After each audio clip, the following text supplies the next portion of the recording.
Hey everybody, so before I start this episode of Millennial Motoring, just wanted to let you guys know we tried something a little bit different than normal. We had a group discussion and we talked about Formula Drift New Jersey. The reason why some of it's cut up a bit is because there's a lot of wind noise. We did this outside. It wasn't well thought out.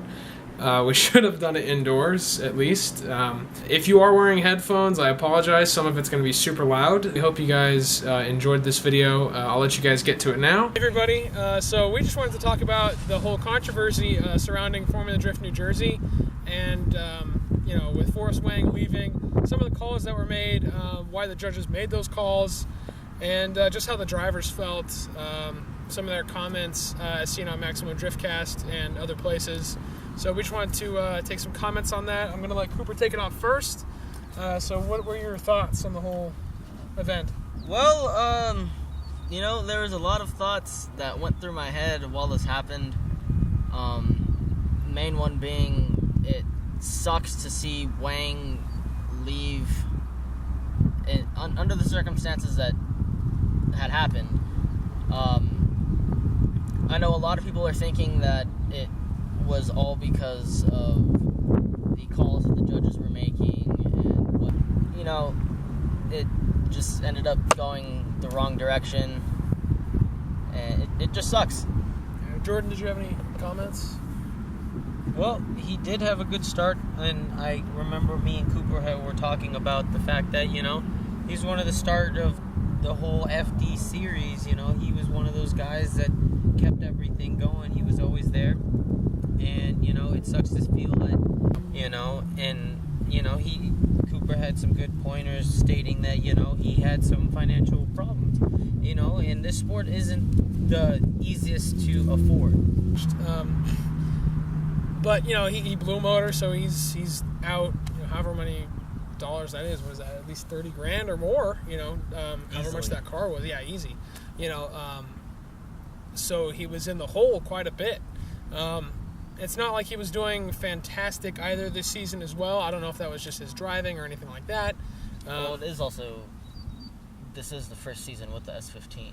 Right, yeah, and it's a new car, it's a new setup. You know, he's not used to this car yet, so there's still a lot of things to work out with that car.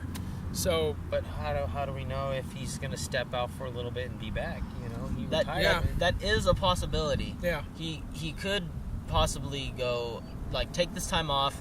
Maybe take a year, take care of all. Take a year or so off, to get his shop up and running, get it to where he can get it running while he's out on the road for FD and other events going on, and just so he has that steady extra bit of income. Yep. Yeah. To help out with everything more backing going to on. Everybody else, because, you know, if you're, you know, FD driver, you're focused on driving, and everybody else just follows in, making sure you're okay to go. Well, in this, you know, he's got a new car, a new setup. Maybe his budgeting for those new parts that he got for his new car, it was hard to go and, you know, to get and to keep going if things break as much as it was. Maybe he'll take a step back and, you know, find financial elsewhere with everybody else, meet more people, you know, just become more friendly with everybody else as he is, and, you know, get more backing so he can possibly come back and, you know, have that more of an outburst of, I got this backing, I could do this, I'm not having to worry about that because I did this, you know. So, you know, a lot of people do it, but he obviously, I think he it's scary to think that he left, but I think in his eyes he did the right decision, and I gotta believe that whatever he did it out of, you know, honesty.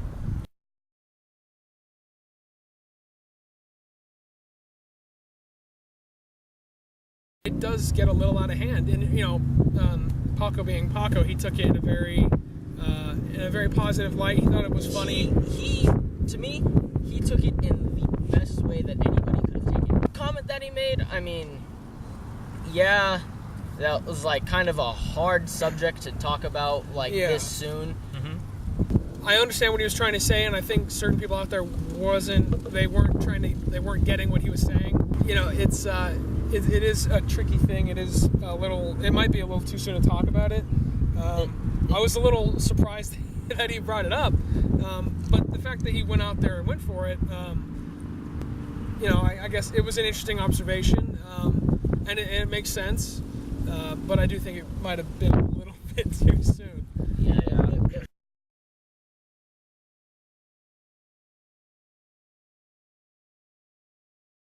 He said that's a little more traditional style. It's a little more D1 GP, and away from this big angle, fat smoke, big speed, Big showboater. Yeah, type big style. showboating. They want a little more traditional drifting in that aspect. I know these are 1,000 horsepower cars, but the fact that they asked for that shows me that people shouldn't give up on this sport if they want to see real drifting, and it is exciting, and it is real drifting. Okay, so they have 1,000 horsepower. But a lot of people out there are talking shit about the drivers in the sport. That's just my comment on that whole thing. Yeah, my whole big thing with the judging aspect on that portion was the judges, in my eyes, were honestly contradicting themselves on the rules. They were, though. Because they were like, we aren't judging speed anymore. And what is the main rule for the chase car? Speed. To mimic the lead driver. Yeah. And sometimes it's hard. Sometimes, as you can see if you watch the helmet cam of Chris Forsberg, he did not see Wang's car until the absolute last second because of all the smoke. Yeah. And he was doing what he should have been doing. He was on Wang. He was door to door with him. He backed off just a little to let Wang go through that transition so he wouldn't get hit.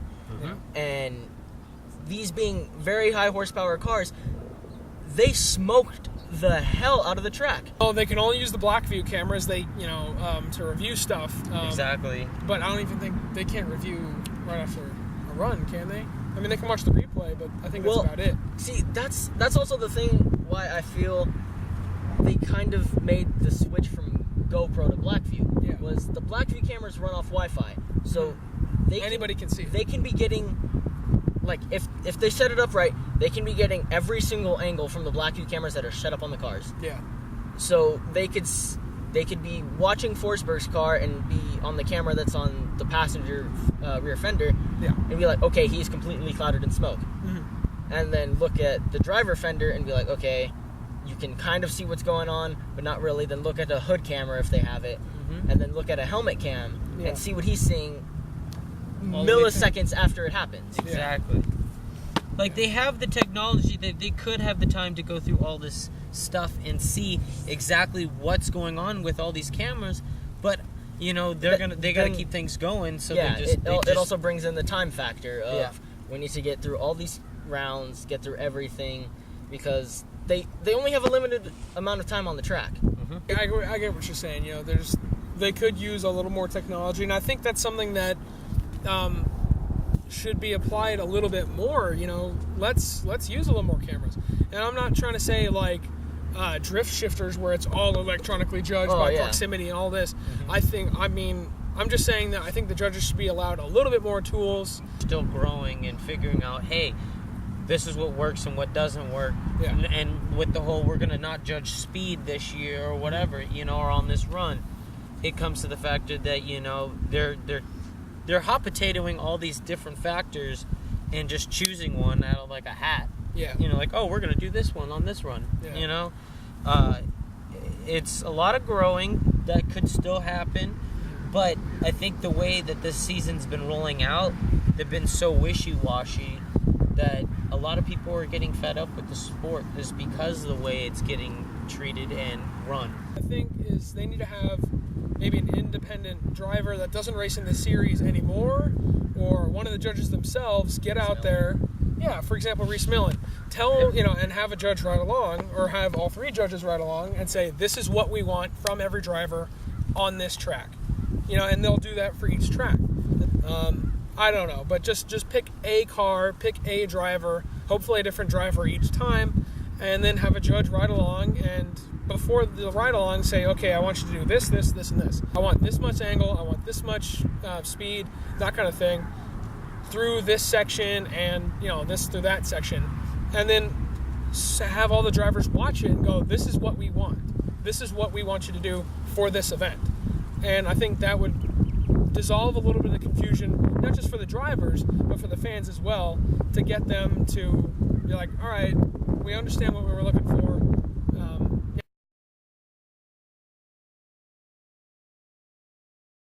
Need more people to see what's going on in this sport versus what the judges see. If we get more eyes out there, I figure like we would have a better statement. If it doesn't turn to be like telephone, like the game, one person says one thing, if it's straightforward and everybody's honest about what happens, we would have no problems. We'd have no more problems of, judgment calls and, conclusions and other things like that. So we could have everybody, happy with what they had to say versus, what they have been saying. And it is probably their honesty of what they see, but, we have more eyes. Like I said, it'd be clear straight up across the board. Yeah. Cooper, closing? It just sucks to see everything go down like this, the way the fans have been acting, and just everything that's been happening the past FD season. And that's like one of the things. We just need more eyes out there. It's hard to see with all the smoke everywhere. It needs to be spread out. More ventilation would be probably cool too. It sucks to see it taking this turn. It used to be a really great sport, and I feel like everything just needs to be toned down a bit. They need to go back and look at different seasons and what they were judging then, what they're doing different now. And are you saying intertwine some rules from the old stuff, from old seasons, and new seasons? Because it's like they're taking out things from old seasons that they feel didn't work as well. Like, hitting a clipping point, instant zero. Yeah. That wasn't an instant zero, it was a deduction. Well, no, I'm saying now it is. It used to be an instant zero, right? No, it's always been a deduction from what I've understood. You'll have to double check us on that. Someone posted in the comments, let us know if that's true or not. What? And it's just like, because they take out one thing and they add another, and it's just like, okay, yeah, this is better, but sometimes you don't realize when you're taking out a rule and you're adding in a different rule, there's another rule that coincides with the rule you just took out. So it's pretty much negating that rule that it coincided with. With me having to butt in on that, it's like everybody has the rules have changed all the since the seasons. Everybody gets to use, okay, this is the way the rules are, this is the way we have to be. But they practice so hard to keep up with those rules. But when they change, everybody else has to be like, oh crap, now we have to change up what we do because we worked so hard to be like that. But now that they threw all this other shit in, everything that we've trained for to be better at, how are we supposed to, compensate with that when we had no time for, different judgments? But the main thing I want everybody to take away from this is that going back to, Formula Derp's posts about, Forsberg and Wang and death threats. And you know what? Look, guys, this is motorsport. It doesn't matter if it's drifting or drag racing or road racing or rally, motocross. It doesn't matter.